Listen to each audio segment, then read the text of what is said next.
Kita mulai lagi pertemuan kita, kuliah kita.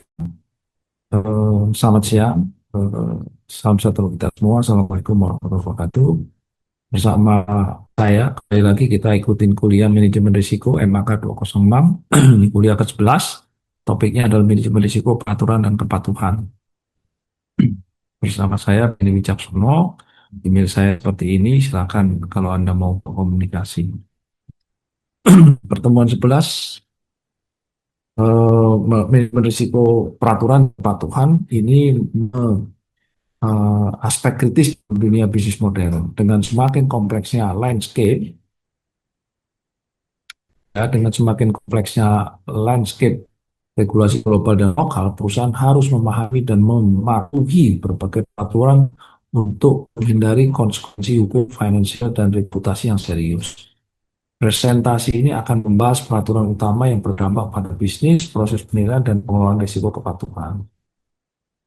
Eh,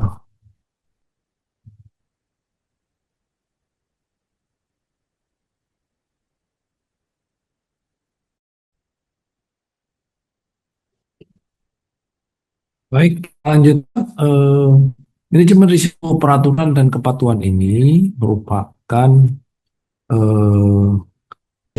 merupakan hal yang kritis ya dalam dunia bisnis modern. Dengan semakin kompleksnya landscape regulasi global dan lokal, perusahaan harus memahami dan mematuhi berbagai peraturan untuk menghindari konsekuensi hukum, finansial, dan reputasi yang serius. Presiden akan membahas peraturan utama yang berdampak pada bisnis, ya, pada bisnis, terus penilaian dan risiko kepatuhan, setelah implikasi hukum dari ketidakpatuhan tadi. Peraturan utama yang berdampak pada bisnis global yang di Amerika ini berlaku Sarbanes-Oxley atau SOX. Disahkan 2002 sebagai respon terhadap skandal keuangan dunia saat itu, sebelumnya terjadi tahun 2000-an.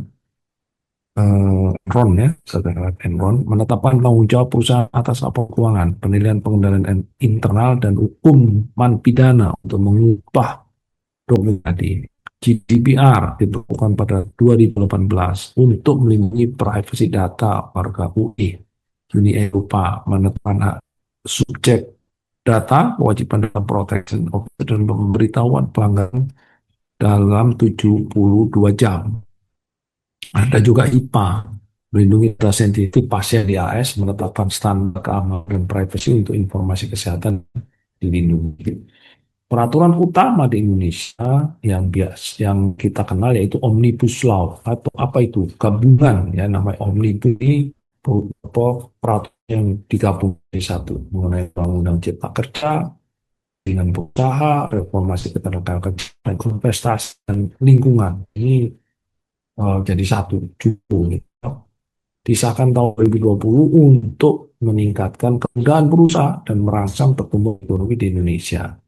Perizinan perusahaan menyederhanakan proses perizinan melalui pendekatan berbasis risiko untuk memudahkan investasi, formasi tenaga kerjaan, memodifikasi peraturan seputar kontrak kerja, upah minimum, dan pesangon, meningkatkan fleksibilitas pasar tenaga kerja. Investasi dan lingkungan ini membuka lebih banyak sektor bagi investasi asing, menyederhanakan proses penilaian dampak lingkungan.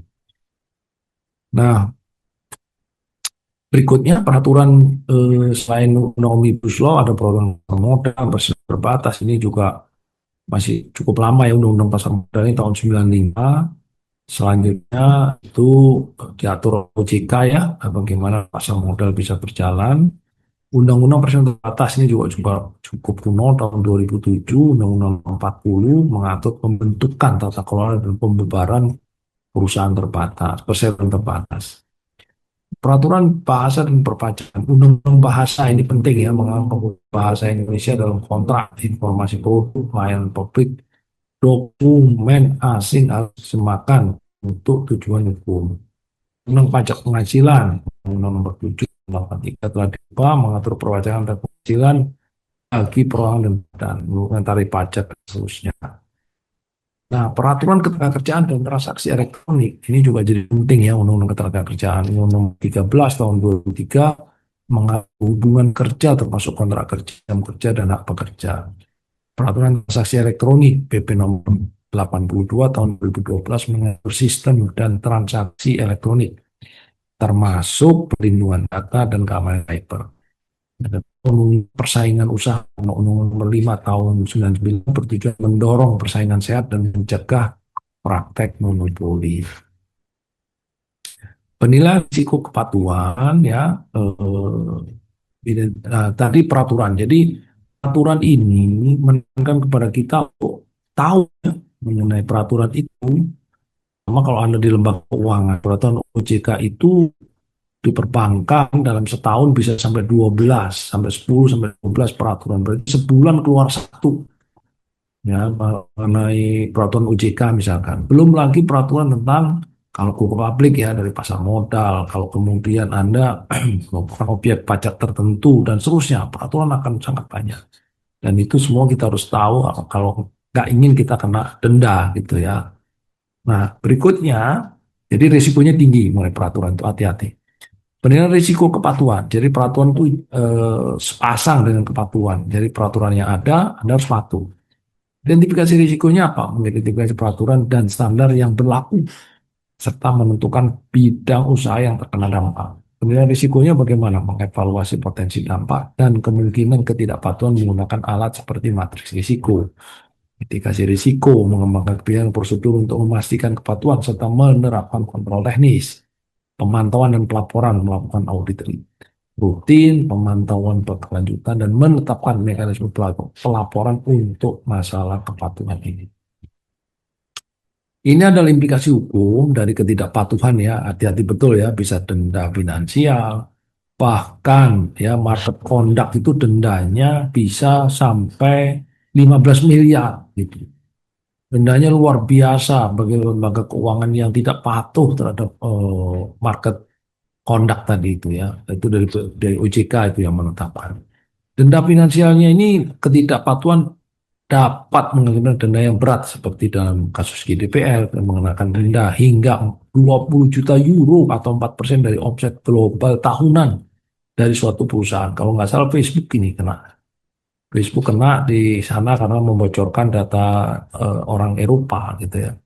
Kerusakan reputasi, hilangnya kepercayaan pelanggan dan liputan media yang negatif akan berdampak jangka panjang pada reputasi perusahaan.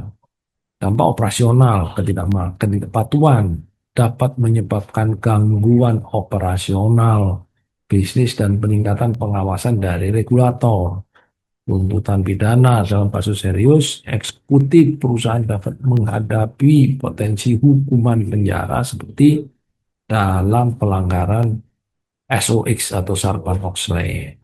Proses manajemen risiko regulasi dan kepatuhan, bagaimana caranya? Yang pertama pasti diidentifikasi dulu apa peraturan yang ada. Jadi kita harus punya library peraturan itu, punya folder peraturan, punya mekanisme menceritakan kepada semua pihak yang berkepentingan. Ini ada peraturan gitu ya.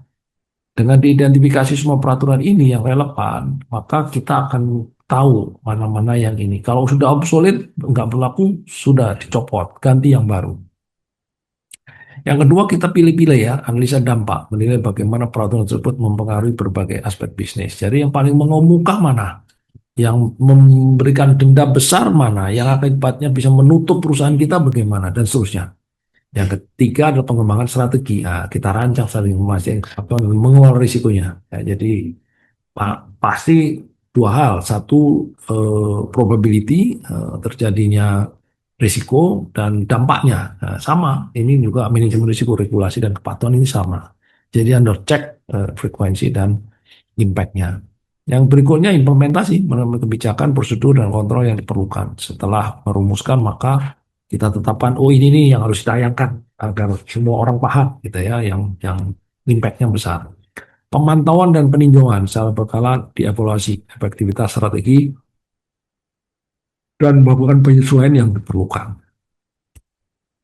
Selanjutnya kita sampaikan, nah ini studi kasus Facebook dan Cambridge Analytica ya.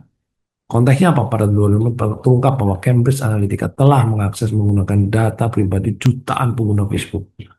Pelanggaran Facebook gagal melindungi data pengguna dan tidak mengungkapkan pelanggaran tersebut. Hasilnya sekarang ini menyebabkan peningkatan pengawasan terhadap praktek privasi data Facebook dan denda 5 miliar US dollar dari FTC. 5 miliar US dollar besar sekali ya.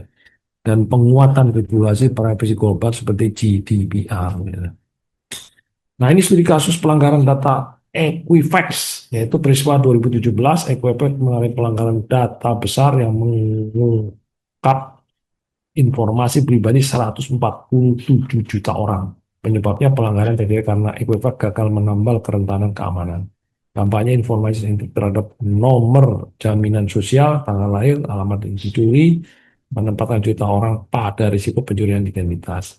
Konsekuensinya adalah Equifax menghadapi denda dan penyelesaian yang signifikan setelah kerusakan reputasi dari Equifax tadi. Pentingnya manajemen peraturan dan kepatuhan, mitigasi risiko hukum, perlindungan reputasi, efisiensi operasional, dan keunggulan kompetitif. Tidak hanya menyangkut risiko kepatuhan saja, berdampak pada risiko-risiko lainnya. Penilaian dan pengelolaan risiko kepatuhan bagaimana? Kita harus melakukan identifikasi dulu. Yang kedua, memetakan. Yang ketiga, konsultasi pada pemangku kepentingan. Apa saja yang harus kita lakukan. Nah, berikutnya penilaian risiko kepatuhan bagaimana? Penilaian kualitatif, kuantitatif, dan matriks risiko. Kualitatif tentunya menggunakan penilaian ahli, mengukur tingkat keparahan. Kuantitatif menggunakan data dan metode statistik, dan matriks risiko membuat matriks visual dan memetakan kemungkinan terjadinya satu risiko.